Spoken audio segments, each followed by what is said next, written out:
Well, today I actually did the pre-St George test, and I was actually quite happy with how he went, because I've been sort of toying with my warm-up at the moment with him. And so at the moment we're doing a 10-minute warm-up straight into the arena, and you know, he did very well, considering that that's a new system that I'm doing with him. And maybe that was the lack of concentration for the mistake in the 4-time changes, which he made today, which is very unlike him, and that proved very costly, unfortunately.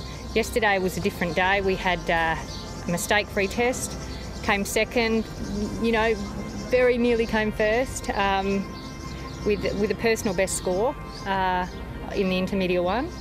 But, you know, today was a different day, and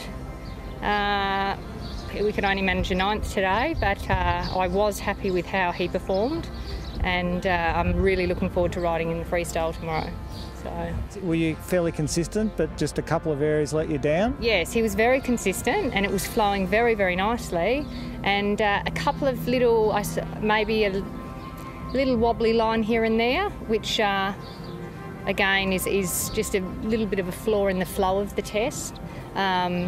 And of course the mistake in the 4-time changes, and it was just, you know, one of those tiny things. He was like, "Yep, Mum, 3s, let's go," and off he went into his 3s, and I was like, "Not yours."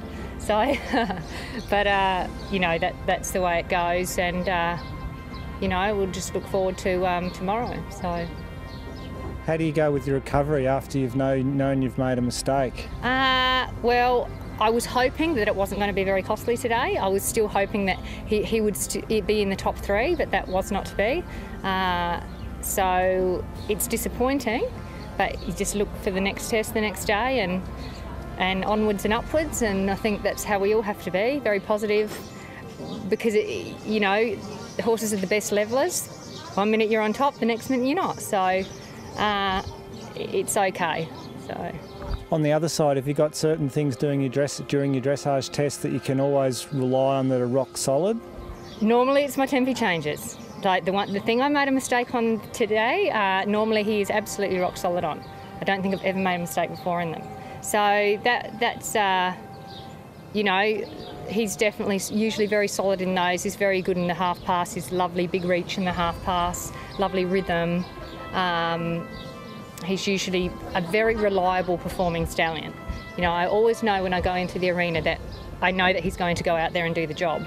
And it's just whether it's up to me, whether we can make a mistake-free test. So, yeah.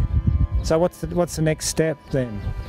The next step for him is a Grand Prix start early next year. So it's back home training hard and stepping him up into that next level. I'll probably do a few Grand Prix starts in my home state of South Australia, but I might still keep him in the small tour for when I go to maybe the Sydney CDI and get back on the national circuit with him. So I might even do another season small tour yet.